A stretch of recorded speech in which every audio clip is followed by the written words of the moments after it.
was supposed to be a 10-year deal with Adidas and Gap. Why did you want to terminate it? You know, it's those nuances where people act like they your daddy or something.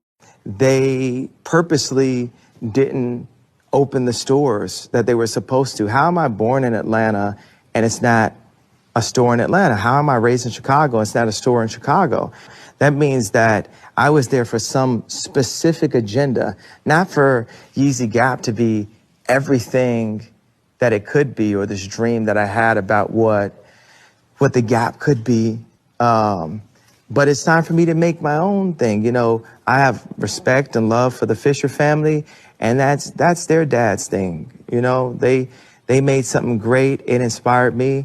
Now it's time for me to go and make something great that inspires the next, me.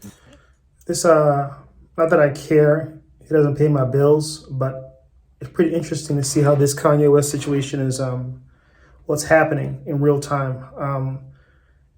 Kanye West is a pretty intelligent guy. He realizes this is the issue.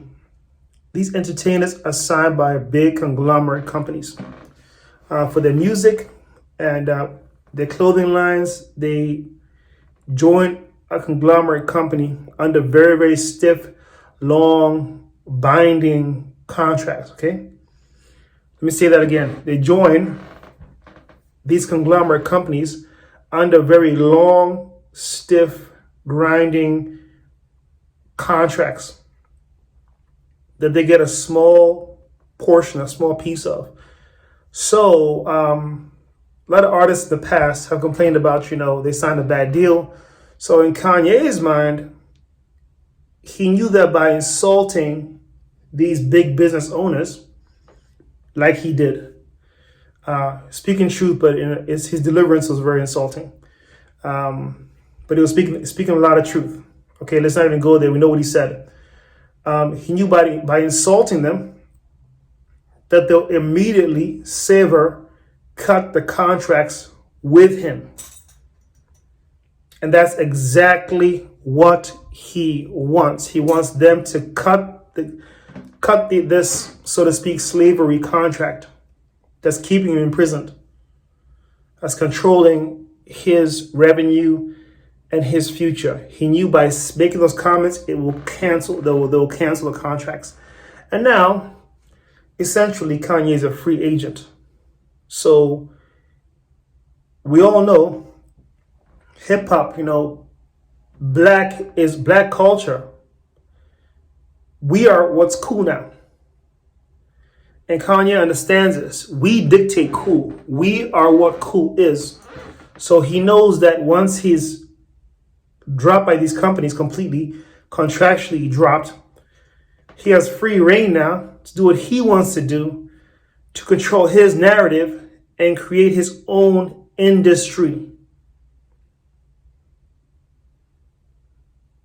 Okay, let's repeat that again.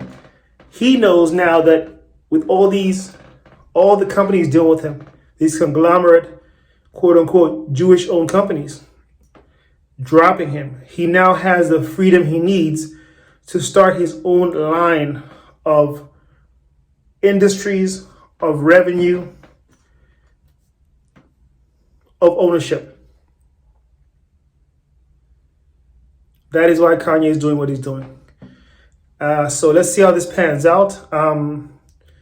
Once they realize he's going to create his own industry, they're going to now try and bash his name so that his own people, black people and his fans, won't follow him. Again, the power's in the people, guys.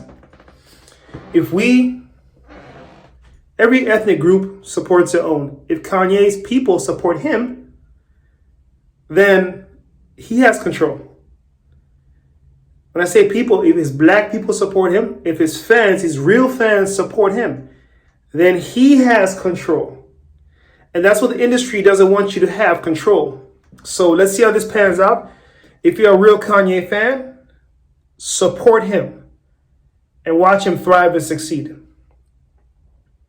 But let's see how this pans out, guys. I just spelled out to you why he's doing what he's doing and what his plans are. Again, the power is in the people. So if the people support him, he's good. And in doing that, it erases industry. See how that works? All right, guys, let me hear your comments below. Like, comment, subscribe. Love you guys. Peace.